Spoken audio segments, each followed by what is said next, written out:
Jack passionately went down to my neck. The screen of the phone on the nightstand lit up. I glanced at it and almost fainted. It was a message from Anne, my sister, who disappeared under mysterious circumstances in the mountains last week. "How do you like Jack?" I read on the screen, and pushed away Anne's ex-husband. The entire family was waiting for Anne to get in touch. But I was sure she was gone. And it wasn't because of the storm that caught her at 3,000 meters above the ground. It was something, or someone, else. Anne was a professional snowboarder and she would have dealt with the blizzard. We found out about her disappearance from her new boyfriend, Mike. According to him, they had a fight that day, and Anne said she was going to snowboard alone. That was her style. Anne took her board, left the hotel, reached the summit, and no one saw her ever after. Mike said he got worried as soon as they reported the storm. Anne's phone wasn't answering. They wouldn't let him up the mountain. Neither the rescuers nor the helicopter that circled that damned mountain for who knows how long found anything. No snowboard debris or, God forbid, a body. The police refused to even listen. It was anything but an obvious accident, one of dozens each season, saying it could have been prevented if someone had made sure Anne didn't go snowboarding in the storm. Are you blaming me? Mike asked in a trembling voice when I voiced these thoughts in front of everyone, looking him straight in the eye. It was another evening at our parents' apartment where we had been gathering every day since my sister disappeared. We prayed, sent thoughts into the cosmos and all that nonsense. You damn bastard, you had no right to let her go. I didn't have time to answer Mike because Jack lunged at him. He was my sister's ex-husband. He often visited us after the divorce to see their 2-year-old son, Tommy, who lived with Anne at our parents' place. Dad respected Jack and was convinced that my sister had made a mistake and would eventually return to him.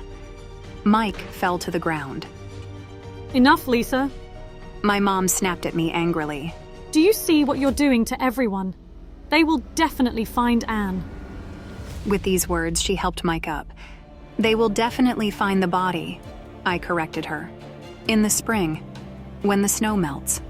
That's what the rescuers said. The silence shattered as I slammed the balcony door. I had to find out the truth because it depended on who would get custody of Tommy. I didn't mind if that would be one of my sister's men, but I had to be sure he was innocent. For now, they both raised the most questions. Mike was drinking and crying. Jack was suffering and freaking out. Mike was the last to see Anne. Jack arrived at the scene first while Mike was getting drunk in the room. Mike could be involved because Anne used to drive him crazy with her refusal to move in with him with the boy. Jack could be involved because Anne had long ignored him and limited his contact with their son. Do you think he's involved? My rapid stream of thoughts dissipated with the cigarette smoke. Jack clicked his lighter behind me. Him or someone else? Like who, for example? He asked, staring intently into my eyes. Could be anyone. Anne broke a lot of hearts.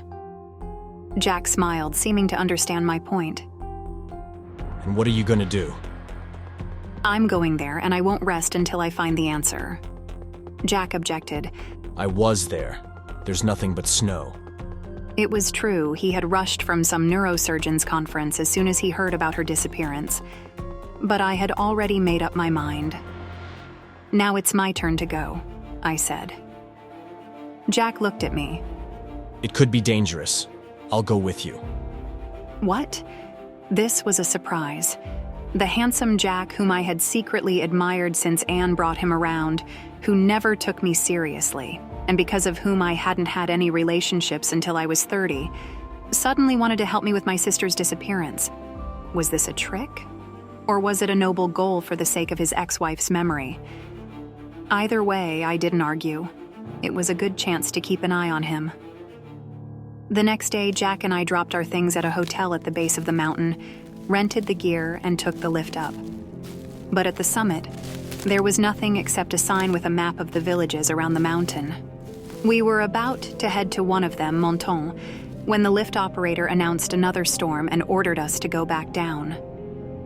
In the evening, we were drinking wine and talking about how empty it felt without Anne.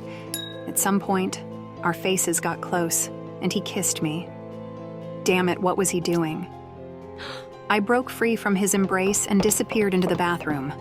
On one hand, I had always liked Jack, but he was my sister's ex, and also my suspect. Was this a desperate act of passion, or was he trying to confuse me? Okay, Jack, let's play this game. Seeing the text on my screen, Jack froze, muttered something, and rushed to his room for his phone. I tried to call Anne, but an automated voice said incoming calls were blocked by the subscriber. Then my sister texted that she was fine, everyone was bothering her, and she wanted to be alone. She also gave me the green light for Jack. How do you... I have eyes everywhere. I'll explain when we meet. She didn't respond again. Was this some kind of cruel joke? I called Mike. It turned out Anne had texted him too. Or was it you who texted it? I thought. Then my happy mom called me. This chaos was giving me a headache. I asked Jack to leave me alone. The next morning we headed home. We didn't talk much. But don't tell Anne about what we... okay? Jack said. I simply gave a curt nod as my mind was elsewhere. When we got back, I went straight to the police station. I wanted them to trace the phone signal, but they looked at me like I was crazy.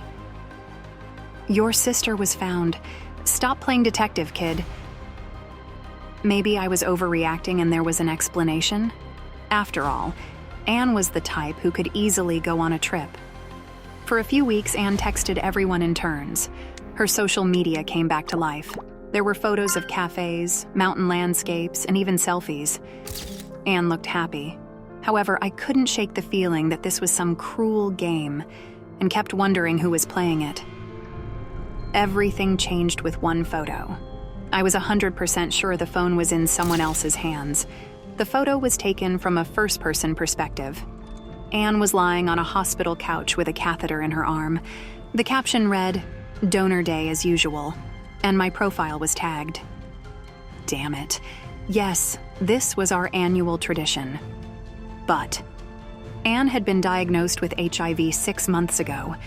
She couldn't donate blood. No one knew this except me. This information stirred up the police. Soon I got confirmation of my suspicions. The last signal was traced to our suburb. The data had a half-kilometer error, so looking at the two familiar addresses on the map, I asked myself one question. Mike or Jack? As soon as the police started moving, the fake Anne disappeared from all radars.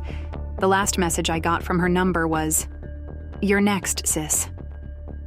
The police started dragging their feet with the warrants, but I couldn't wait.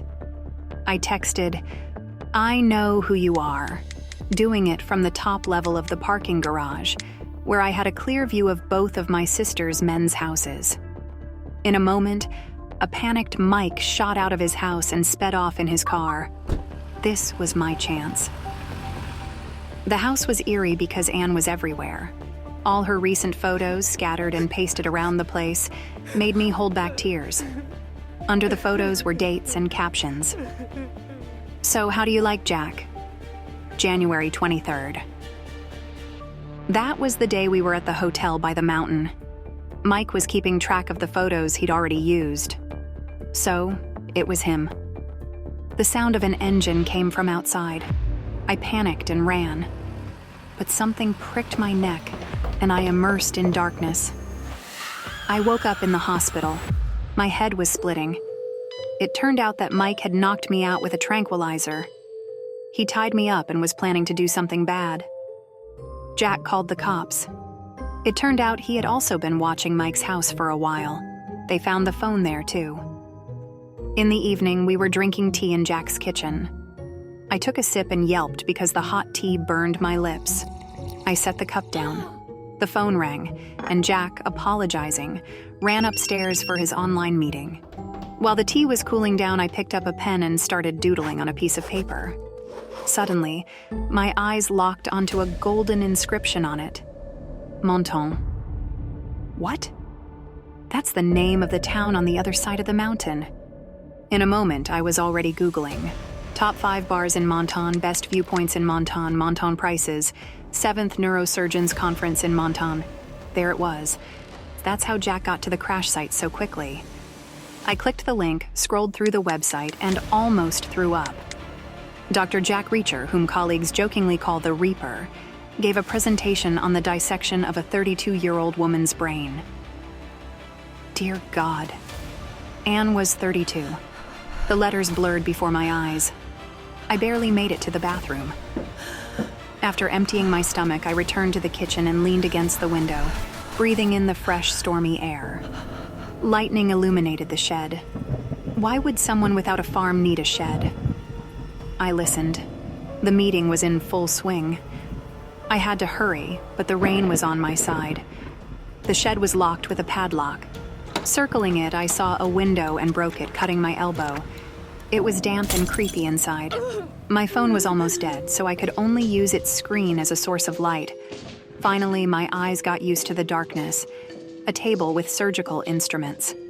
I automatically took the scalpel. Then I saw the silhouettes. Many silhouettes around. As far as I could see, those were some mannequins that occupied almost all the space in the shed. They were dressed in female clothes and were in various poses, sitting holding to their heads with their arms outstretched. Thin threads ran from their limbs to the ceiling. Then I suddenly glimpsed a familiar pattern. Looking closer, I saw Anne's blue dress. I approached the mannequin. God damn it. It was my sister. Her glassy eyes were looking past me, and her pale arm was raised in greeting. When I turned my phone screen on the other figures, I saw that they were all women, with their heads stitched on their napes, dead gray skin, and puppet threads connected to the roof beams. Dang. My phone went dead. Liz? Damn it. He was coming. A beam of light cut through the darkness, and Jack's face appeared in the broken window. Frozen with fear. I could only press myself against the wall so he wouldn't see me. Where are you? If I didn't come up with something, I'd become his new puppet. The lock clattered as it was thrown off. Jack's silhouette, holding a medical saw, stood in the doorway. He reached to turn on the light, but it seemed the lightning had blown the fuses. Jack walked toward me. Lizzie, why did you turn away? What are you hiding? Jack's hand landed on my shoulder and a look of confusion on his face. He turned me around and saw one of the dead dolls, which I had swapped clothes with. You! Jack's voice shook the walls, but I was already pushing through the puppet bodies, breaking for the exit. Jack moved quickly, like a predator, and I could hear from his breathing that he was getting closer. When the psycho grabbed my hair, I turned and slashed his face with the scalpel as hard as I could.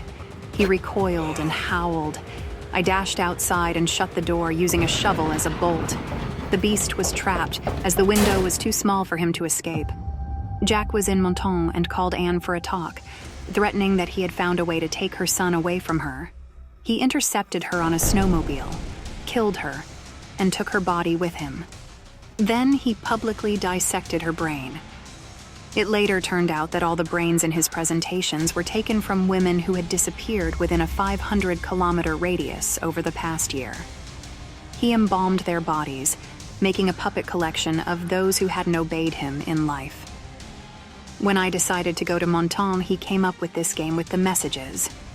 He prepared the first one in advance and managed to send it at the moment of our closeness, giving him a strong alibi. When I was watching and sent the message, he sensed danger and sent Mike the location from my sister's phone to lure him out of the house. When Mike left, Jack was going to plant the phone but saw me sneaking inside. Jack knocked me out first. Then he did the same to Mike and staged it so that Mike appeared to have attacked me.